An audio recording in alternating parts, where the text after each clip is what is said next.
Hello दोस्तों, नमस्कार। आज हम देखने वाले हैं इस वीडियो के माध्यम से भारत के विदेश से संबंध अर्थात पड़ोसी देशों के साथ भारत के कैसे कैसे संबंध रहे हैं आज़ादी से लेकर के अभी तक। तो ये यूनिट 4 है। आप अपने दोस्तों के साथ भी इसे शेयर करें, लाइक करें, सब्सक्राइब करें और कमेंट के माध्यम से अपना सुझाव दे सकते हैं। तो आइए शुरुआत करते हैं। पहला सवाल है, गुटनिरपेक्ष देशों का प्रथम शिखर सम्मेलन कहाँ हुआ था? पहला है सवाल है, गुटनिरपेक्ष देशों का प्रथम शिखर सम्मेलन कहाँ आयोजित किया गया था? आपके पास ऑप्शन है बेलग्रेड में, काहिरा में, हवाना में और नई दिल्ली में।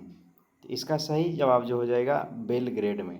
इसका सही ऑप्शन है बेलग्रेड में प्रथम गुटनिरपेक्ष देशों का शिखर सम्मेलन हुआ था।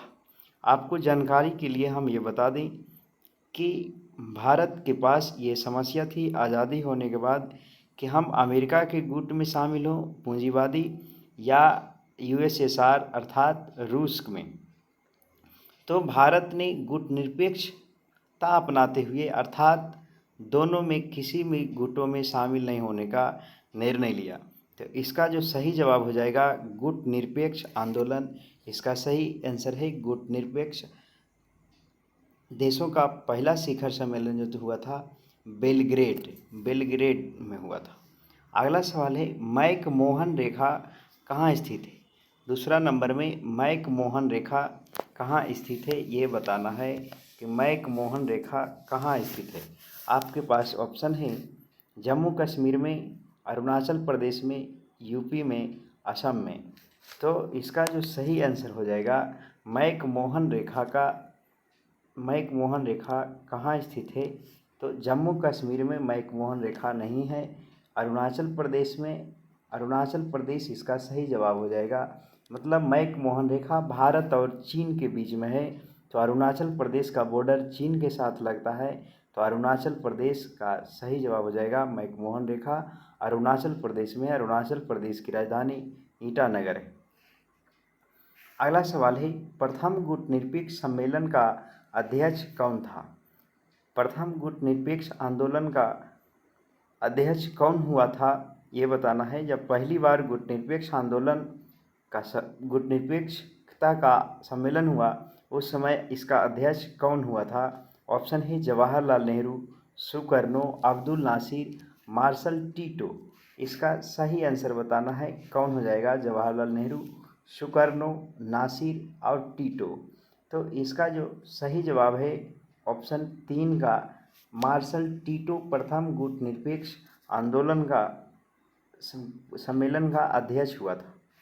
अगला सवाल है, भारत और चीन के बीच किस वर्ष युद्ध हुआ था? आपको जानकारी के लिए बता दें, भारत और चीन के बीच में युद्ध हुआ था जब भारत का प्रधानमंत्री पंडित जवाहरलाल नेहरू ने एक शुरुआत किया था पंचशील समझौता भारत और चीन के साथ। तो उसमें बहुत सारा तथ्यों को लेकर करके समझौता हुआ था, जिनमें एक था कि भारत उसके आंतरिक हस्तक्षेप नहीं करेगा, ना ही तो चीन भारत के आंतरिक हस्तक्षेप करेगा भारत में। लेकिन जो था दलाई लामा जो कि तिब्बत बौद्ध गुरु था उसको शरण भारत में दे दिया गया। इसलिए भारत ने इस पंचशील समझौता को खारिज कर दिया और भारत ने चीन पर हमला बोल दिया। जब दलाई लामा को लाया गया तो उसे हिमाचल प्रदेश में शरण दिया गया था। ये आपको ध्यान रखना है। तो पहला सवाल है, चौथा नंबर सवाल है कि भारत चीन के बीच में युद्ध कब हुआ था? इसका सही जवाब हो जाएगा ऑप्शन 4 1962 ईस्वी में भारत और चीन के बीच में युद्ध हुआ था। तो इसका सही आंसर है भारत और चीन के बीच में। अगला सवाल है, भारतीय विदेश नीति का क्या आधार है? क्या भारत विदेश नीति का आधार क्या मान करके चलता है? ऑप्शन जो है विश्व शांति, शांति के साथ अस्तित्व, पंचशील और इनमें से सभी। तो 5 का जो सही आंसर हो जाएगा इनमें से सभी को लेकर के भारत जो है भारत का विदेश नीति कार्य करता है। विश्व शांति पर भी ध्यान देता है। शांति के साथ सहअस्तित्व, पंचशील समझौता, ये सारे को दे रख कर करके भारत का विदेश नीति कार्य करता है। अगला सवाल है, भारत में राष्ट्रपति पद की न्यूनतम आयु क्या है? भारत में जो राष्ट्रपति बनेगा अनुच्छेद 52 के तहत, तो उसमें बताना है कि भारत का राष्ट्रपति के उम्मीदवार का कम से कम कितनी आयु होनी चाहिए। छठा का सही जवाब जो हो जाएगा, कम से कम 35 बरस तो उसका आयु होना ही चाहिए। तो इसका सही आंसर हो जाएगा 35 बरस। अगला सवाल है 7 नंबर में, किस पाकिस्तानी राष्ट्रपति ने 1966 ईस्वी में ताशकंद समझौते पर हस्ताक्षर किया था? आपके पास ऑप्शन है परवेज मुशर्रफ, जनरल जियाउल हक, अयूब खान, इनमें से कोई नहीं। तो 7 का जो सही आंसर हो जाएगा अयूब खान जो था पाकिस्तानी राष्ट्रपति जिन्होंने ताशकंद समझौते पर हस्ताक्षर किया था। आपको कमेंट में बताना है कि भारत की तरफ से कौन था। अगला सवाल है, बांग्लादेश का निर्माण किस वर्ष हुआ था? आपको बता दें, बांग्लादेश का निर्माण जो हुआ था उस समय भारत का प्रधानमंत्री इंदिरा गांधी थी। इंदिरा गांधी ने बांग्लादेश को स्वतंत्र कराया था। तो वो ईस्वी बताना है किस वर्ष निर्माण हुआ था। तो पहला ऑप्शन है 1977 में, 71 में, 72 में, 73 में। तो बांग्लादेश का जो निर्माण हुआ था वो 1972 ईस्वी में हुआ था। तो 8 का सही जवाब हो जाएगा 1972 ईस्वी में। इसका सही आंसर जो है 1972। अगला सवाल है, भारत दूसरा सफल परमाणु परीक्षण किस वर्ष किया था? भारत जो है दूसरा सफल परमाणु परीक्षण किस वर्ष किया था? बहुत ही इम्पोर्टेंट क्वेश्चन है, आपको ये ध्यान रखना है। भारत दूसरी बार सफल परमाणु परीक्षण कब किया था? 9 का सही जवाब हो जाएगा 1998 ईस्वी में सफल परमाणु परीक्षण किया था APJ अब्दुल कलाम के नेतृत्व में। अगला है, स्वतंत्रता के बाद भारत अपनी नीतियों का संचालन में निम्नलिखित में से किन नीतियों का महत्व दिया? ए नंबर ऑप्शन है जनजातीय समाजवाद की स्थापना, भारतीय समाज की व्यवस्था एवं आधुनिक समाज व्यवस्था के बीच समन्वय, वसुधैव कुटुंबकम का, और इनमें से सभी। तो 10 का जो सही ऑप्शन हो जाएगा ऑप्शन 4। इसका सही जवाब हो जाएगा ऑप्शन 4, उनमें से सभी।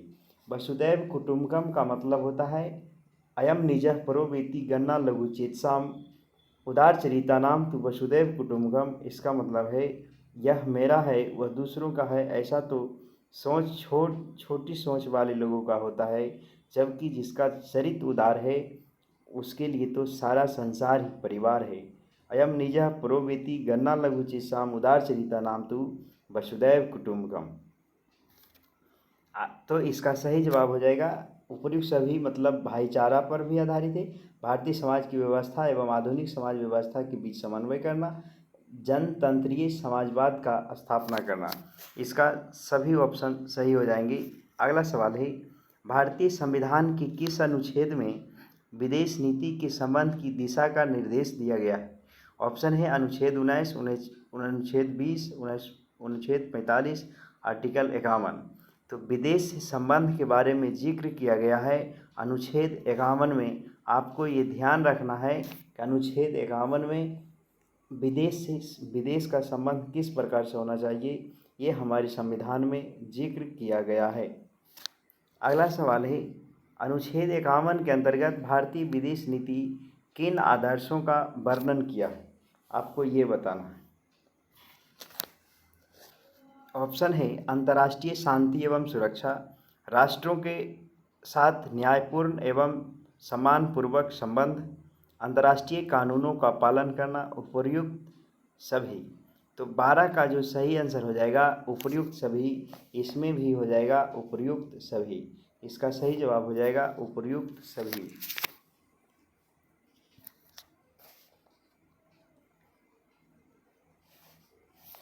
तो इसका सही आंसर हो जाएगा उपर्युक्त सभी। एक सेकेंड।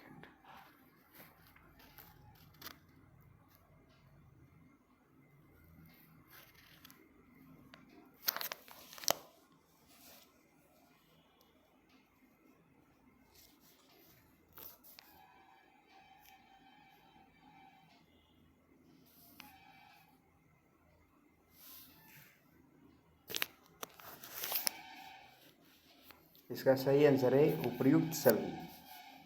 अंतर्राष्ट्रीय कानून का पालन करना, राष्ट्रों के साथ न्यायपूर्ण एवं सम्मानपूर्वक संबंध होना चाहिए। अंतर्राष्ट्रीय शांति एवं सुरक्षा अनुच्छेद 51 में है, आपको ध्यान रखना है। अगला सवाल है, भारतीय विदेश नीति के प्रमुख लक्ष्यों में निम्नलिखित सा कौन सही है, ये बताना है। पहला ऑप्शन है देश के लिए साधन एवं परिस्थितियां जुटाना,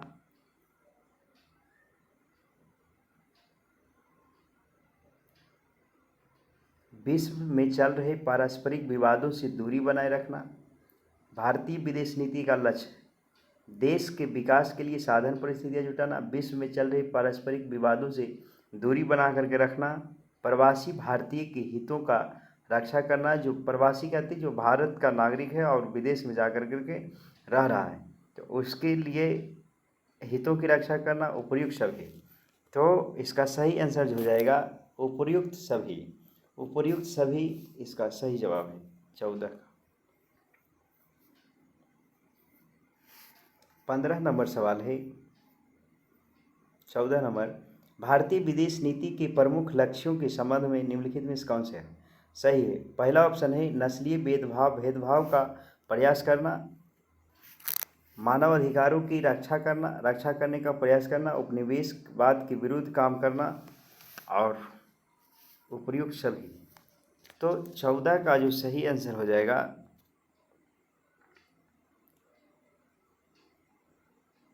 ऑप्शन 4, इसका भी उपर्युक्त सभी आंसर। अगला सवाल है, भारतीय विदेश नीति के निर्माता के रूप में निम्नलिखित में से किसे जाना जाता है कि जो भारत की विदेश नीति का निर्माता के रूप में हम उसे जानते हैं। पहला ऑप्शन है पंडित जवाहरलाल नेहरू, दूसरा है महात्मा गांधी, तीसरा है डॉक्टर राजेंद्र प्रसाद और चौथा ऑप्शन है सरदार वल्लभ भाई पटेल। डॉक्टर राजेंद्र प्रसाद भारत के प्रथम राष्ट्रपति थे, जबकि पहला गृह मंत्री सरदार वल्लभ भाई पटेल थे। सरदार वल्लभ भाई पटेल को लौह पुरुष के नाम से जानते हैं। महात्मा गांधी भारत के राष्ट्रपिता के नाम से जाने जाते हैं। भारत का पहला प्रधानमंत्री पंडित जवाहरलाल नेहरू था। तो इसका बताना है भारत के विदेश नीति के रूप में निर्माता के रूप में हम किसे जानते हैं जो विदेश की नीति का ज्ञान रखता था। उसका सही जवाब हो जाएगा विदेश नीति के निर्माता थे पंडित जवाहरलाल नेहरू। अगला सवाल है, शीत युद्ध की समाप्ति किस घटना के बाद माना जाता है। शीत युद्ध का मतलब होता है कि दो देशों के बीच में ऐसा माहौल उत्पन्न हो जाता है, लगता है कि अब युद्ध हो जाएगा, लेकिन युद्ध नहीं होता है, तो हम उसे शीत युद्ध के नाम से जानते हैं। अमेरिका और रूस के बीच में ये 1945-46 के दौर में शीत युद्ध का माहौल था। तो इसका सही जवाब हो जाएगा शीत युद्ध की समाप्ति किस घटना के बाद माना जाता है। ऑप्शन है दक्षेस का स्थापना, जिसको सार्क कहते हैं, इसका मुख्यालय काठमांडू में है। सोवियत संघ के विघटन के बाद, सुएज नहर विवाद, उपर्युक्त सभी घटनाओं के बाद। तो 16 का सही जवाब हो जाएगा सोवियत संघ का जब विघटन हो गया था तो तब इसको क्या बोलता है शीत युद्ध की समाप्ति माना जाता है। अगला है G15 के संस्थापक सदस्यों की संख्या क्या होती थी, कितनी थी। 17 का सही जवाब बताना है कितना था। तो G15 है तो 15 में 15 ही इसका सही है ऑप्शन हो जाएगा। G15 में 15 संस्थापक सदस्यों की संख्या थी। अगला सवाल है, निम्नलिखित में से कौन G15 का सदस्य है। 4 ऑप्शन है, इसमें बताना है G15 का सदस्य कौन हो जाएगा। तो G15 का सदस्य बताना है G15 का सदस्य कौन सा देश था। ऑप्शन है अमेरिका, दूसरा ऑप्शन है भारत, तीसरा ऑप्शन है ब्रिटेन और चौथा ऑप्शन है चीन। तो G15 का कौन सदस्य था, सदस्य है? अमेरिका, भारत, ब्रिटेन और चीन। तो 18 का सही जवाब हो जाएगा भारत। G15 का सदस्य है, इसको ध्यान रखना है, भारत सदस्य है, बाकी 3 इसमें G15 का सदस्य नहीं है। अगला सवाल है, कोलकाता तथा ढाका के बीच बस यात्रा का शुरुआत किस प्रधानमंत्री के शासनकाल में हुआ था? आपको बता दें, ढाका जो है बांग्लादेश की राजधानी है। तो बांग्लादेश और भारत के बीच में अभी भी मैत्री एक्सप्रेस, समझौता एक्सप्रेस तो भारत और पाकिस्तान के बीच में चलता है। तो बस का शुरुआत किया गया था, उस समय प्रधानमंत्री कौन था? कलकत्ता और ढाका के बीच में मिताली एक्सप्रेस चलता है भारत और बांग्लादेश के बीच में। तो बताना है कि कलकत्ता और ढाका के बीच बस यात्रा का शुरुआत किस प्रधानमंत्री ने किया था? ऑप्शन ए में है विश्वनाथ प्रताप सिंह, चंद्रशेखर, एच.डी. देवगौड़ा, इंद्र कुमार गुजराल। तो 19 का जो सही जवाब हो जाएगा, 19 का सही आंसर होगा option 3, H D. Deve Gowda. H D. Deve Gowda जो थे, उन्होंने कलकत्ता और ढाका के बीच में रेल का शुरुआत किया था। इसका सही आंसर हो जाएगा एच.डी. देवगौड़ा। अगला सवाल है, फराक्का गंगा जल बंटवारा विषयक समझौता किन 2 देशों के बीच में हुआ था? फराक्का गंगा जल बंटवारा, फराक्का और गंगा के बीच में जल बंटवारा समझौता किन 2 देशों के बीच में हुआ था? तो आपको ध्यान रखना है, 20 का सही हो जाएगा भारत और बांग्लादेश के बीच में फराक्का और गंगा के बीच में जल विवाद। अगला है, दिल्ली लाहौर बस सेवा कब चालू किया गया था? जब भारत का प्रधानमंत्री अटल बिहारी वाजपेयी हुआ करते थे, तो उस समय भारत की तरफ से एक पहल किया गया कि भारत और लाहौर के बीच में, दिल्ली और लाहौर के बीच में बस सेवा का शुरुआत किया जाए। तो उस समय प्रधानमंत्री था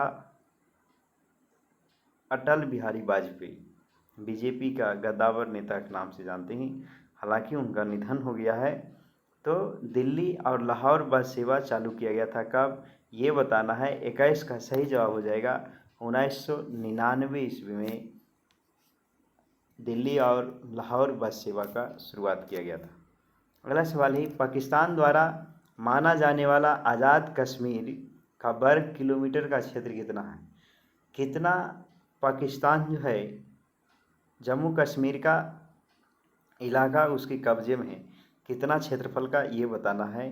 तो 22 का जो सही जवाब हो जाएगा ऑप्शन ए 32,000 किलोमीटर लगभग है। तो इसको विवादित क्षेत्र माना जाता है जम्मू कश्मीर का। अगला सवाल है 23 नंबर में, भारत का पहला अंतरिक्ष यान कौन था? तो भारत का पहला अंतरिक्ष यान जो भेजा गया था उसको आर्यभट्ट प्रथम के नाम से जानते हैं। ये रूस की सहायता से इसको भेजा गया था, पहला अंतरिक्ष यान था भारत का जो आर्यभट्ट था। अगला सवाल है, भारत का प्रथम अंतरिक्ष यान आर्यभट्ट को कब प्रक्षेपित किया गया था? मतलब अंतरिक्ष में कब छोड़ा गया था? तो आपको ये बहुत इंपॉर्टेंट क्वेश्चन है कि भारत का पहला अंतरिक्ष यान कौन था? आपको ध्यान रखना है आर्यभट्ट। आर्यभट्ट जो था उन्होंने जीरो का खोज किया था। जीरो जो आर्यभट्ट था उसका संबंध पाटलिपुत्रा से है, आप इसको ध्यान रखेंगे। अगला सवाल है, भारत का प्रथम अंतरिक्ष यान कब प्रक्षेपित किया गया था? ऑप्शन है 1974 में, 75, 76 और 77। इसका सही जवाब हो जाएगा 24 का ऑप्शन बी, 1975 में भारत का प्रथम अंतरिक्ष यान को प्रक्षेपित किया गया था। अगला सवाल है, एक ध्रुवीय विश्व किस देश के प्रमुख परिचायक है?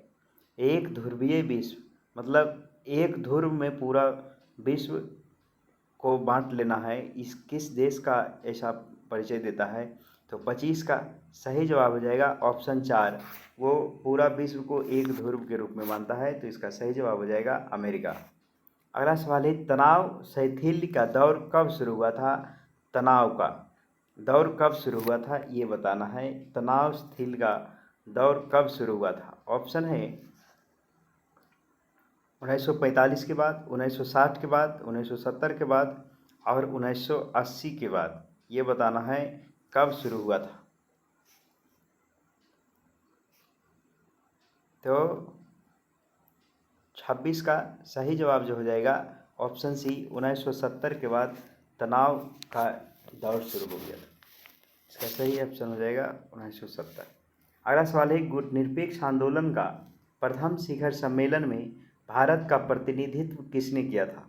जब प्रथम गुटनिरपेक्ष शिखर सम्मेलन हो रहा था उस समय भारत की तरफ से किसने प्रतिनिधित्व किया, ये बताना है। ऑप्शन है नेहरू, शास्त्री, लाल बहादुर शास्त्री, सरदार वल्लभ भाई पटेल और अटल बिहारी वाजपेयी। तो 27 का सही जवाब जो हो जाएगा ऑप्शन ए। तो गुटनिरपेक्ष आंदोलन का प्रथम शिखर सम्मेलन में भारत की तरफ से नेतृत्व किए थे पंडित जवाहरलाल नेहरू।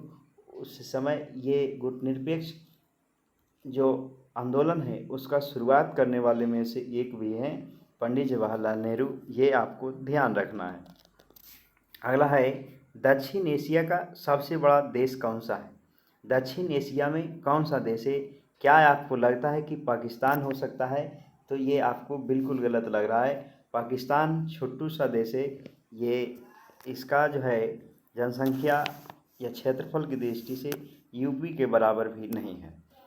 बांग्लादेश भी नहीं होगा, ये पाकिस्तान से अलग होकर के बांग्लादेश का निर्माण हुआ है। श्रीलंका भी नहीं होगा।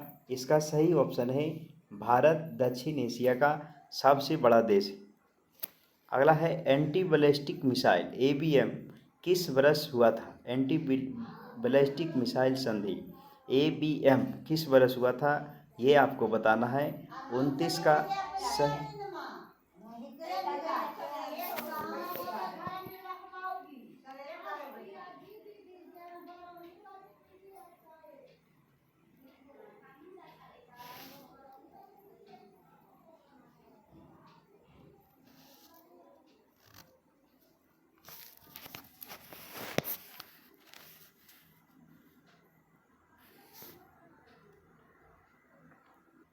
तो इसका सही जवाब हो जाएगा 29 का बी, ये 1972 ईस्वी में।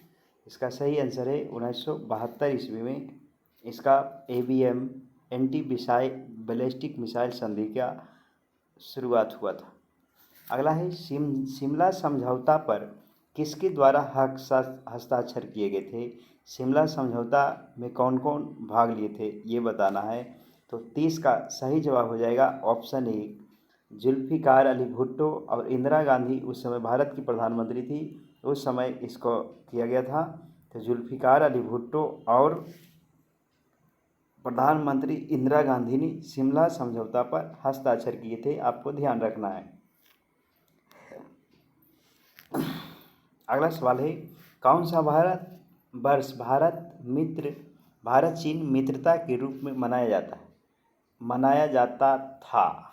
कौन सा वर्ष भारत चीन मित्रता के रूप में मनाया जाता है, ये बताना है। 31 का सही जवाब हो जाएगा ऑप्शन सी 1988 में। इसका सही आंसर है 1988। अगला सवाल है, 2014 में भारत चीन संबंध सुधारने की दिशा में किस प्रधानमंत्री ने पहल किया था कि भारत चीन संबंध सुधारने का? तो 2014 में आप अनुमान लगा सकते हैं कि मोदी सरकार 2014 में आया था, ये अपना दूसरा कार्यकाल पूरा कर रहा है। तो इसका सही जवाब हो जाएगा नरेंद्र मोदी और मनमोहन सिंह। क्या मनमोहन सिंह हो सकता है? नरेंद्र मोदी, दोनों इनमें से कोई नहीं। तो 32 का सही जवाब हो जाएगा नरेंद्र मोदी। नरेंद्र मोदी जो है भारत चीन संबंध को सुधारने का ये प्रयास किए थे।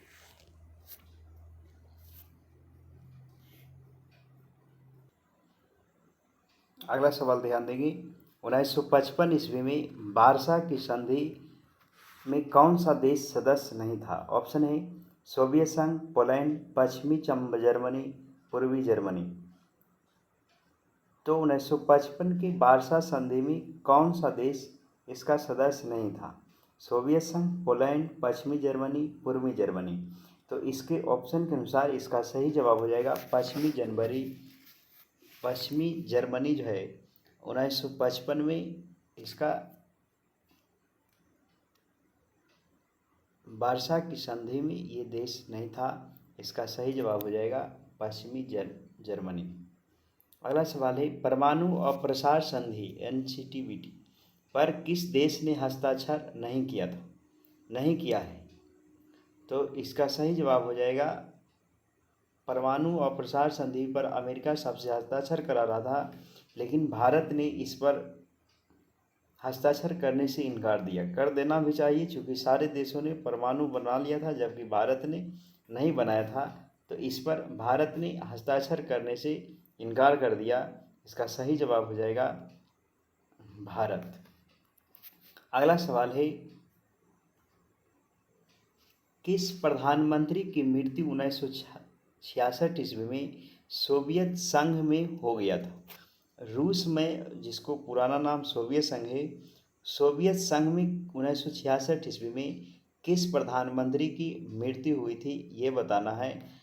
तो आपको ध्यान रखना है, लाल बहादुर शास्त्री जो था, इनका मृत्यु सोवियत संघ में 1966 ईस्वी में हुआ था। इसका सही जवाब हो जाएगा 1966 ईस्वी में सोवियत संघ।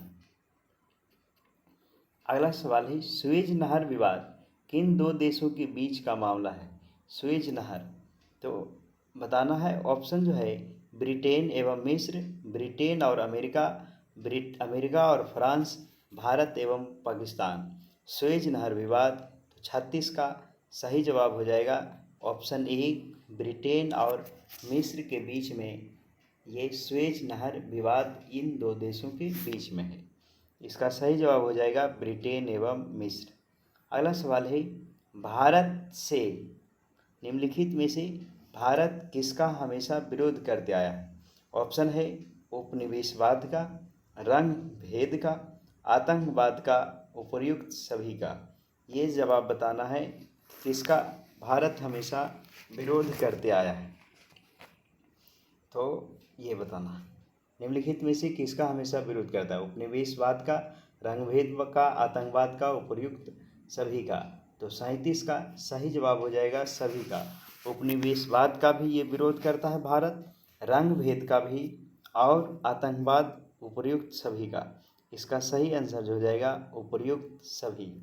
इसका सही आंसर है उपर्युक्त सभी। अगला सवाल है, संयुक्त राष्ट्र संघ के बारे में किसने कहा है कि हम जो है संयुक्त राष्ट्र संघ के बिना आधुनिक विश्व का कल्पना नहीं कर सकते? ऑप्शन है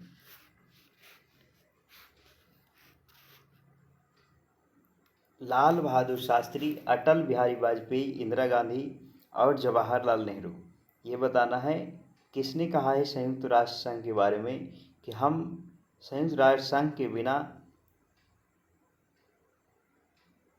आधुनिक विश्व की कल्पना नहीं कर सकते हैं। तो 38 का सही जवाब हो जाएगा ऑप्शन 4, जवाहरलाल नेहरू ने कहा था कि हम संयुक्त राष्ट्र संघ के बिना आधुनिक विश्व की कल्पना भी नहीं कर सकते हैं।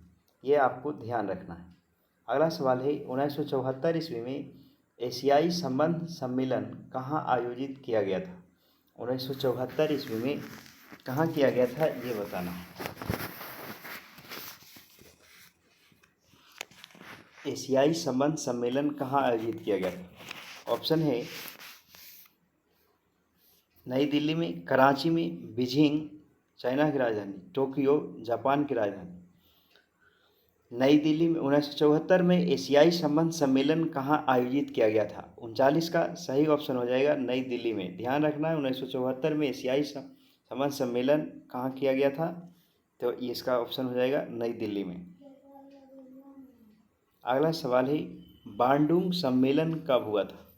बांडुंग सम्मेलन 40 का सही जवाब हो जाएगा ऑप्शन बी, 1956 ईस्वी में बांडुंग सम्मेलन हुआ था।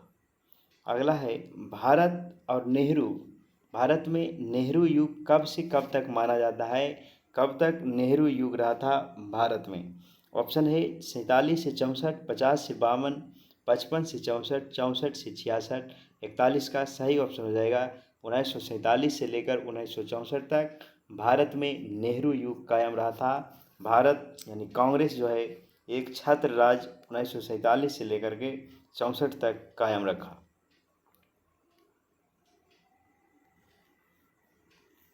अगला सवाल होगा 41 के बाद 42 नंबर। चीन में साम्यवादी शासन का स्थापना किस वर्ष हुआ था? ये जवाब बताना है। चीन में साम्यवादी शासन का शुरुआत किस वर्ष हुआ था? ऑप्शन है 1949, 50, 54 और 62। तो 42 का सही जवाब हो जाएगा ऑप्शन ए 1949 ईस्वी में। इसका सही जवाब हो जाएगा 1949 ईस्वी में चीन में साम्यवादी शासन का स्थापना किया गया था।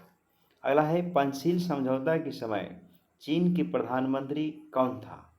चीन के प्रधानमंत्री का नाम बताना है जब पंचशील समझौता हुआ था तब। 43 का सही जवाब हो जाएगा चाउ इन लाई। चाउ इन लाई चाइमिंग चांच। तो इसका सही जवाब हो जाएगा चाउ इन लाई उस समय चीन के प्रधानमंत्री थे। अगला सवाल है गोवा को पुर्तगाल से आज़ादी के समय भारत के प्रधानमंत्री कौन था? क्या आप जानते हैं कि गोवा जो है भारत का सबसे छोटा राज्य है और गोवा सबसे पहले इसी पर कब्जा किया गया, लेकिन सबसे बाद में आज़ाद होने वाला राज्य भी गोवा है। गोवा की राजधानी पणजी है। इसका मुख्यमंत्री प्रमोद सावंत हैं। तो आज़ादी के समय भारत के गोवा के पुर्तगाली से आज़ादी के समय में भारत के प्रधानमंत्री कौन हो थे ये बताना है। उस समय भारत के प्रधानमंत्री थे पंडित जवाहरलाल नेहरू। पंडित जवाहरलाल नेहरू के आदेश पर जो है गोवा को सैनिक कार्रवाई कर करके उसे पुर्तगालियों से छुड़ा लिया गया। अगला है लाल बहादुर शास्त्री का निधन कहाँ हुआ था? ऑप्शन है मॉस्को में, वाशिंगटन में, लंदन में, ताशकंद में। तो ताशकंद समझौता में गए थे ये लाल बहादुर शास्त्री, तो वहीं उनका निधन हो गया था। तो 45 का सही ऑप्शन हो जाएगा ताशकंद, जो कि रूस में है। इसका सही जवाब हो जाएगा ताशकंद। अगला सवाल है पानी के बंटवारे को लेकर करके भारत और श्रीलंका के बीच में समझौता कब हुआ था? पानी के बीच में ये बताना है कब हुआ था।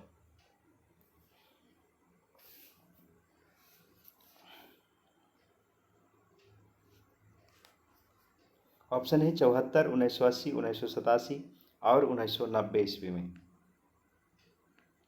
पानी के को लेकर के भारत और श्रीलंका के बीच में समझौता किस वर्ष हुआ था? तो 46 का सही जवाब हो जाएगा ऑप्शन एक 1974 ईस्वी में। इसका सही जवाब हो जाएगा 1974 ईस्वी। अगला है भारत और पाकिस्तान के बीच कारगिल युद्ध कब हुआ था? आपको ध्यान रखना है कि भारत और पाकिस्तान के बीच में कारगिल युद्ध हुआ था, तो ये कब हुआ था? ऑप्शन है 1995 में, 96 में, 1999 में, 1998 में। 47 का सही ऑप्शन है ऑप्शन सी 1999 ईस्वी में भारत और पाकिस्तान के बीच में कारगिल युद्ध हुआ था। अगला सवाल है गुटनिरपेक्ष आंदोलन। अगला है 48 नंबर, भारत और चीन के बीच में पंचशील समझौता पर हस्ताक्षर किस वर्ष किया गया था? भारत और चीन के बीच में। तो 48 का सही ऑप्शन हो जाएगा 1954 ईस्वी में। ऑप्शन नंबर 4 जो है इसका सही जवाब है 1954 ईस्वी में भारत और चीन के बीच में पंचशील समझौता हुआ था। अगला सवाल है गुटनिरपेक्ष आंदोलन कब अस्तित्व में आया था? ऑप्शन है 1961 में, 62 में, 63 में, 64 में। तो 1964 गुटनिरपेक्ष आंदोलन कब बनाया गया था? इसमें भारत का पंडित जवाहरलाल नेहरू, टीटो था, नासिर था, ये सब। तो 49 का सही जवाब हो जाएगा 1961 ईस्वी में भारत गुटनिरपेक्ष आंदोलन का शुरुआत हुआ था। तो इसका सही आंसर है 1961 ईस्वी में। अगला है किसने खुली द्वार की नीति अपनाया था? खुली द्वार की नीति किसके द्वारा अपनाया गया था? ऑप्शन है चीन, यूरोपीय संघ, जापान और अमेरिका। मतलब खुले द्वार की नीति से सारा देश व्यापार कर सकता है। तो इसका सही जवाब हो जाएगा चीन। इसका सही आंसर है चीन। अगला सवाल है 1972 में शिमला समझौता किसके बीच में हुआ था? ऑप्शन है भारत नेपाल, भारत पाकिस्तान। बताना है शिमला समझौता किन दो देशों के बीच में हुआ था? 51 का सही जवाब है भारत और पाकिस्तान के बीच में शिमला समझौता किया गया है। इसका सही आंसर है शिमला समझौता।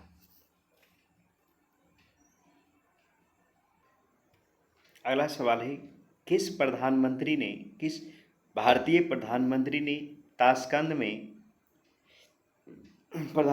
ताशकंद समझौते पर हस्ताक्षर किए थे। ऑप्शन है इंदिरा गांधी, लाल बहादुर शास्त्री, पंडित जवाहरलाल नेहरू और राजीव गांधी।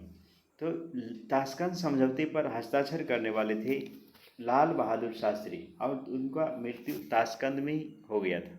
आपको ये ध्यान रखना है। अगला सवाल है, पंचशील सिद्धांत निम्नलिखित में से कौन नहीं है?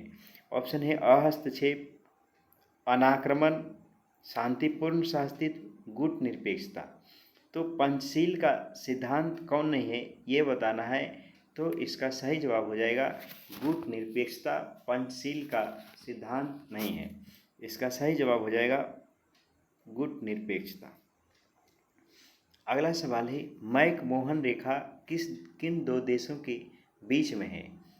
54 नंबर में ऑप्शन है भारत चीन के बीच में, भारत पाकिस्तान, भारत नेपाल और भारत बांग्लादेश। तो मैक-मोहन रेखा भारत और चीन के बीच में है, इसका सही जवाब हो जाएगा भारत और चीन। अगला सवाल है, निम्नलिखित में से विदेश नीति मोतियों की माला के नाम से जानता है? किस देश की विदेश नीति मोतियों की माला के नाम से जाना जाता है? मोतियों की माला मतलब भारत को मोतियों की तरह चारों बील से घेर लेना चाहता है, इस तरह से पूरा भारत को नीचे से ऊपर तक। तो ये कौन सा देश का ऐसा नीति है जो भारत को मोतियों की माला की नीति के नाम से जाना जाता है? तो 55 का सही जवाब हो जाएगा ऑप्शन चीन जो है, इसका सही आंसर हो जाएगा चीन। अगला है, विश्व का सबसे छोटा राज्य कौन सा है?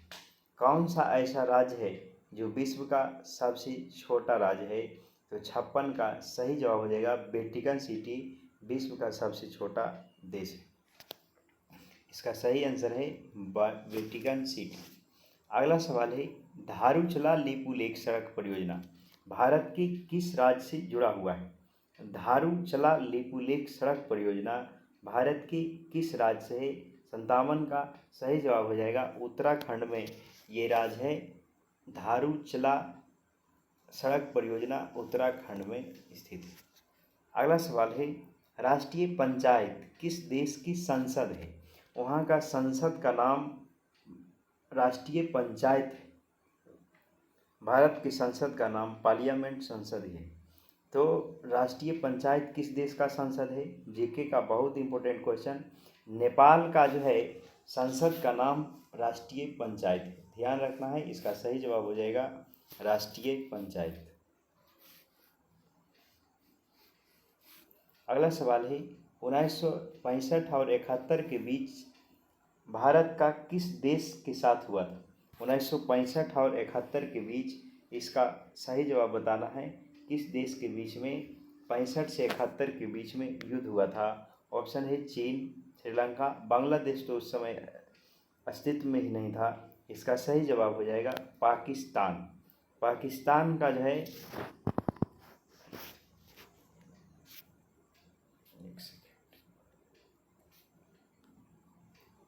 इसका सही जवाब है पाकिस्तान। पाकिस्तान से 1965 से 71 के बीच में युद्ध हुआ था। 60 नंबर है, ताशकंद समझौते के समय सोवियत संघ का प्रतिनिधित्व कौन नेता कर रहा था?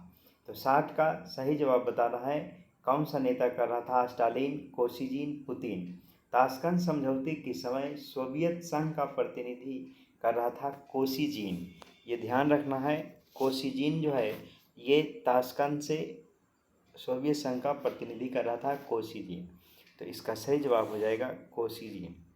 अगला सवाल 61 नंबर, भारत और पाकिस्तान के बीच में 1972 ईस्वी में कौन सी समझौता पर हस्ताक्षर हुआ था? ऑप्शन है शिमला समझौता, लाहौर समझौता, दिल्ली समझौता, फरक्का समझौता। तो 61 का सही जवाब हो जाएगा ऑप्शन 1 शिमला समझौता। भारत और पाकिस्तान के बीच में 1972 ईस्वी में इस पर समझौता हुआ था, इसका सही जवाब हो जाएगा शिमला समझौता।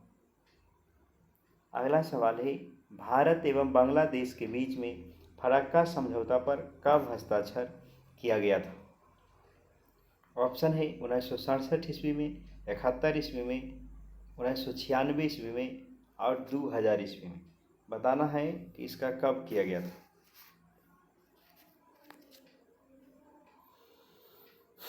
बासठ का। भारत एवं बांग्लादेश के बीच पराका समझौता कब हुआ था, किस वर्ष हुआ था? तो ऑप्शन 3 जो है 1996 ईस्वी में किया गया था। इसका सही जवाब हो जाएगा 1996 ईस्वी।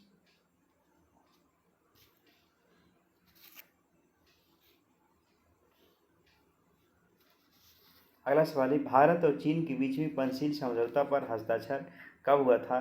63 का सही जवाब बताना है। ऑप्शन 4 1954 ईस्वी इसका सही जवाब। अगला सवाल है, मैकमोहन रेखा क्या है?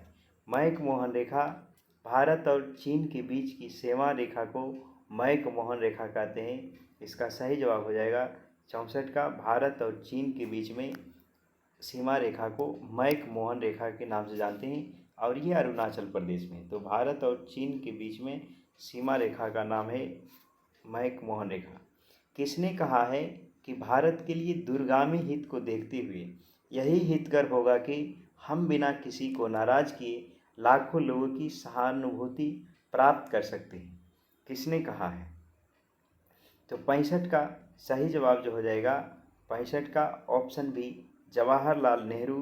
इन्होंने कहा था कि भारत के लिए दूरगामी हित को देखते हुए यही हितकर होगा कि हम किसी को नाराज़ किए लाखों लोगों की सहानुभूति प्राप्त कर सकते हैं। 66 नंबर है, शीत युद्ध के अर्थ में निम्नलिखित में से कौन सा कथन सही है? ऑप्शन है, संयुक्त राज्य अमेरिका एवं सोवियत संघ जैसे दोनों महाशक्तियों के पारस्परिक विरोध को शीत युद्ध कहा गया। शीतकालीन प्रदेशों के बीच युद्ध को शीत युद्ध कहा। ठंडे के दिनों में होने वाले युद्ध को शीत युद्ध कहा गया। इनमें से कोई नहीं। तो आपको ये ध्यान रखना है कि शीत युद्ध का अर्थ ये नहीं होता है कि शीत ऋतु में युद्ध हो, बल्कि इसका मतलब ये है कि विरोध एक देश दूसरे देश का करता है तो उसको कहते हैं शीत युद्ध के नाम से जाना जाता है। तो इसका सही ऑप्शन हो जाएगा संयुक्त राज्य अमेरिका और सोवियत संघ जैसे दो महाशक्तियों को विरोध को ही शीत युद्ध कहा जाता है। तो इसका सही जवाब हो जाएगा ऑप्शन 1। 66 के बाद 67 नंबर सवाल तो ध्यान देना है। गुट निरपेक्षता का क्या अर्थ होता है? गुट निरपेक्षता का अर्थ होता है किसी गुट में शामिल नहीं होकर के स्वतंत्र अस्तित्व को बनाए रखना गुट निरपेक्षता का अर्थ है। इसका सही जवाब हो जाएगा किसी भी गुट में शामिल नहीं होकर के स्वतंत्र अस्तित्व को बनाए रखना।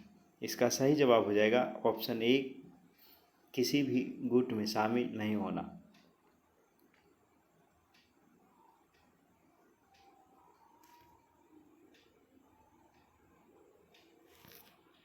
अड़सठ नंबर सवाल है, ध्रुवीय विश्व में गुट निरपेक्षता की प्रासंगिकता और भी अधिक है। यह कथन निम्नलिखित में से किसका है कि बहुध्रुवीय विश्व का गुट निरपेक्षता की प्रासंगिकता और भी अधिक है? ये किसका कथन है? ऑप्शन है Macmillan, Jawaharlal Nehru, dean rusk, उपर्युक्त में से कोई नहीं। तो 68 का सही ऑप्शन हो जाएगा पंडित जवाहरलाल नेहरू का ये कथन है। अगला सवाल है, NATO North Atlantic Treaty Organisation क्या है? नाटो क्या है? यह एक अमेरिका का शहर है। अमेरिका का एक गुट सैनिक संगठन है। सैनिक युद्ध पोत है या व्यक्ति की नस्ल है? आपको ध्यान रखना है नाटो जो है अमेरिका का सैनिक संगठन का एक गठबंधन है। इसका स्थापना 1945 ईस्वी में किया गया था। नाटो इसमें जो भी देश शामिल होते हैं वो सारे जो भी इसमें शामिल है, अगर किसी देश ने उस पर हमला किया तो सभी मिल कर करके उस देश का मुकाबला करते हैं ये नाटो में। तो ये जो है इसका सही जवाब हो जाएगा अमेरिका गुट सैनिक गठबंधन है। अगला है, वार्सा पैक्ट क्या है? तो वार्सा पैक्ट के नाम से जानते हैं सोवियत गुट के सैनिक गठबंधन को वार्सा पैक्ट के नाम से जानते हैं। इसका सही जवाब हो जाएगा सोवियत संघ के सैनिक गठबंधन को वार्सा पैक्ट के नाम से जानते हैं। इसको ध्यान रखना है सोवियत गुट के सैनिक गठबंधन को वारसा पैक्ट के नाम से जानते हैं। अगला सवाल है, सुएज नहर विवाद में ब्रिटेन द्वारा मिस्र पर कब आक्रमण किया गया था? तो ऑप्शन है 1956 ईस्वी में, 1960 ईस्वी में, 1961 में, 65 में। इसका सही जवाब हो जाएगा 1956 ईस्वी में। अगला है, नेहरू, नासिर, टीटो ने मिलकर किस संगठन का स्थापना किया था? नेहरू, नासिर और टीटो ने मिलकर करके गुट निरपेक्ष आंदोलन का स्थापना किया था।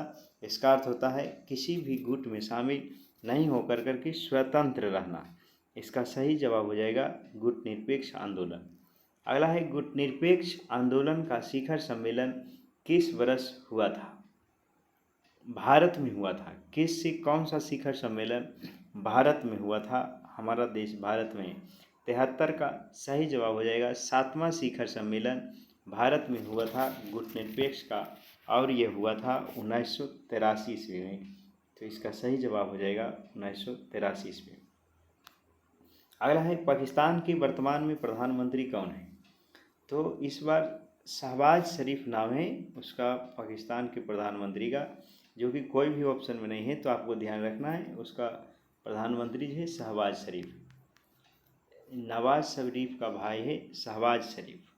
तो शहबाज शरीफ जो है पाकिस्तान का प्रधानमंत्री है।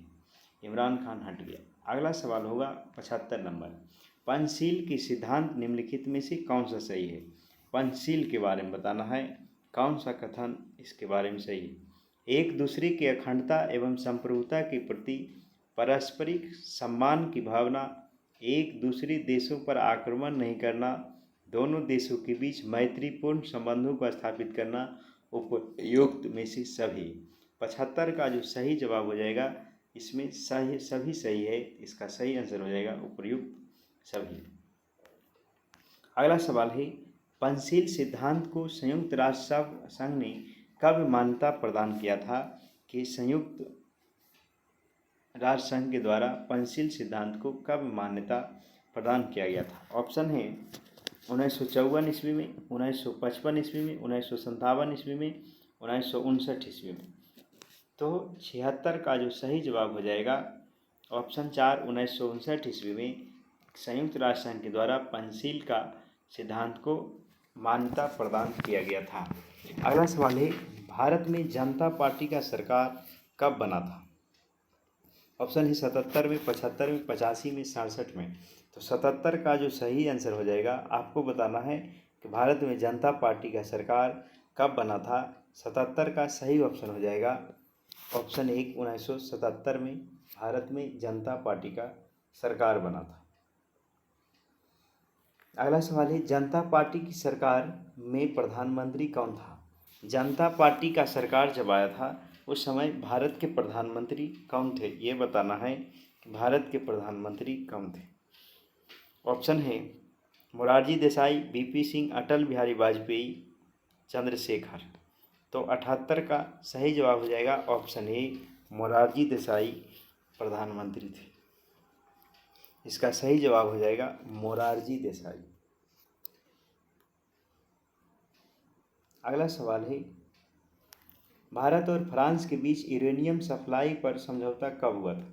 कि फ्रांस जो है यूरेनियम भारत को देगा, इस पर समझौता कब हुआ था? 79 का सही ऑप्शन है 1882 ईस्वी में फ्रांस ने यह समझौता किया कि भारत को यूरेनियम सप्लाई करेगा।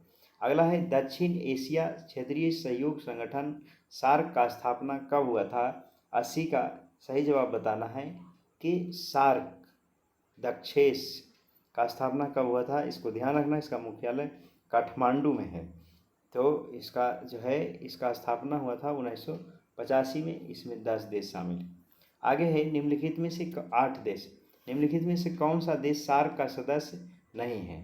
तो 81 का सही जवाब बताना है सार्क का सदस्य देश कौन नहीं है। भारत, पाकिस्तान, भूटान और चीन। चीन जो है सार्क का सदस्य नहीं है, ये ध्यान रखना है, बहुत इंपॉर्टेंट क्वेश्चन है। सार्क का मुख्यालय काठमांडू में। अगला है, सार्क का सदस्य देश कौन है? भारत, पाकिस्तान, बांग्लादेश, उपर्युक्त सभी। तो 82 का सही जवाब हो जाएगा उपयुक्त सभी, इसमें सार्क का सदस्य देश है। अगला है, सार्क का मुख्य उद्देश्य क्या है? गुटनिरपेक्ष आंदोलन को बढ़ावा देना, सदस्य देशों के बीच पारस्परिक सहयोग को बढ़ावा देना, महाशक्तियों से दूरी बना करके रखना, परमाणु अस्त्रों के निर्माण पर रोक लगाना। तो इसका जो है सही आंसर हो जाएगा 83 का ऑप्शन बी, सदस्य देशों के बीच पारस्परिक सहयोग को बढ़ावा देना इसका सही आंसर है। सार्क का मुख्य उद्देश्य है, इसमें जितने भी देश सदस्य देश हैं उनके बीच पारस्परिक सहयोग को बढ़ावा देना। अगला है 83 के बाद 84, 1989 ईस्वी में विश्वनाथ प्रताप सिंह के नेतृत्व में कौन सी पार्टी का सरकार बना था? 1989 ईस्वी में किस पार्टी का सरकार बना था? कांग्रेस पार्टी, जनता पार्टी, जनता दल, लोक दल। तो इसका सही आंसर हो जाएगा जनता दल का सरकार बना था विश्वनाथ प्रताप सिंह के नेतृत्व में। अगला सवाल है सोवियत संघ की विघटन कब हुआ था? सोवियत संघ का विघटन कब हो गया था, ये जवाब बताना है। सोवियत संघ का विघटन किस वर्ष हुआ था? 85 का सही जवाब हो जाएगा ऑप्शन सी, 1991 ईस्वी में सोवियत संघ का विघटन हुआ था। अगला सवाल है ताशकंद समझौता किस वर्ष हुआ था? ताशकंद समझौता भारत और पाकिस्तान के बीच में किस वर्ष हुआ था? 86 का सही जवाब हो जाएगा 1966 ईस्वी में ताशकंद समझौता हुआ था, 1966 ईस्वी में। इसका सही जवाब हो जाएगा 1966 ईस्वी। अगला सवाल है ताशकंद समझौता पर मुख्य बातें क्या थी? भारत पाकिस्तान एक दूसरे पर आक्रमण नहीं करेंगे एवं विवादों को शांतिपूर्ण समाधान करेंगे। 87 का सही ऑप्शन है ए, भारत और पाकिस्तान एक दूसरे पर हमला नहीं कर करके शांति को स्थापित करने का प्रयास करेंगे। इसका सही जवाब हो जाएगा ऑप्शन ए। अगला सवाल है ताशकंद कहाँ है? ऑप्शन है भारत में, पाकिस्तान में, रूस में, चीन में। तो ताशकंद जो है ये रूस में स्थित है ताशकंद, और वहीं गए थे लाल बहादुर शास्त्री ताशकंद समझौता करने के लिए, वहीं उनका निधन हो गया था। तो 88 का सही जवाब हो जाएगा ऑप्शन सी, रूस में। अगला सवाल है शिमला समझौता किस वर्ष हुआ था? शिमला समझौता बताना है। ऑप्शन है 72 में, 66 में, 65 में, 54 में। तो शिमला समझौता जो हुआ था वो किस वर्ष हुआ था? 72, 66, 65 और 54। तो 89 का सही जवाब हो जाएगा ऑप्शन ए, 1972 ईस्वी में। शिमला समझौता 1972 ईस्वी में हुआ। अगला सवाल है रंग भेद की नीति किस देश में देखने को मिलता है? मतलब वहाँ रंग के आधार पर काला घोड़ा में विभेद किया जाता है। तो किस देश में मिलता है, ऐसा कौन सा देश है? तो दक्षिण अफ्रीका में रंग भेद की नीति, गांधी जी को एक बार वहाँ से ट्रेन में से फेंक दिया गया था। अगला सवाल है भारत पाकिस्तान के बीच जहाजरानी समझौता किस वर्ष हुआ था? जहाजरानी समझौता बताना है किस वर्ष हुआ था भारत और पाकिस्तान के बीच में। ऑप्शन है 71 में, 72 में, 75 और 1980 में। 91 का सही जवाब हो जाएगा 1975 ईस्वी। अगला सवाल है भारत और पाकिस्तान के बीच शांति सहयोग का और मैत्री की 25 वर्ष संधि कब हुआ है? तो इसको ध्यान देना है, किस वर्ष हुआ है भारत और बांग्लादेश के बीच शांति सहयोग और मैत्री की 25 वर्षीय संधि? 92 का सही जवाब हो जाएगा ऑप्शन बी जो है, इसका सही जवाब हो जाएगा 1972 ईस्वी में। अगला सवाल है 93 नंबर। 1974 में पोखरण परमाणु परीक्षण के समय भारत के प्रधानमंत्री कौन हुआ करते थे? जब 1974 में पोखरण राजस्थान में परमाणु परीक्षण किया गया था, उस समय भारत के प्रधानमंत्री कौन थे, ये बताना है। ऑप्शन है इंदिरा गांधी, राजीव गांधी, अटल बिहारी वाजपेयी और लाल बहादुर शास्त्री। 93 का सही जवाब हो जाएगा ऑप्शन ए, इंदिरा गांधी के समय में 1974 में पहली बार परमाणु परीक्षण किया गया था। 94 नंबर सवाल है जवाहरलाल नेहरू ने भारतीय विदेश नीति का प्रमुख आधार निम्नलिखित में से किसे बनाया था? ऑप्शन है शांति, मित्रता, समानता और इनमें से सभी। 94 नंबर का सही जवाब हो जाएगा सभी। साथियों, हमने इस चैप्टर में जितना ऑब्जेक्टिव हो सकता था भारत का विदेश से संबंध सारे हम आपको बताने का प्रयास किया। तो इसको बार बार रिवीजन करके देखिए, पुराना लेक्चर देखिए, ताकि आपको एग्ज़ाम में हेल्प मिल सके। और एक लाइक तो इतना कर सकते हैं, लाइक करिए और कमेंट में अपना सुझाव ज़रूर दे सकते हैं। ठीक है, आपको ये वीडियो पूरा देखने के लिए बहुत बहुत धन्यवाद। Thank you.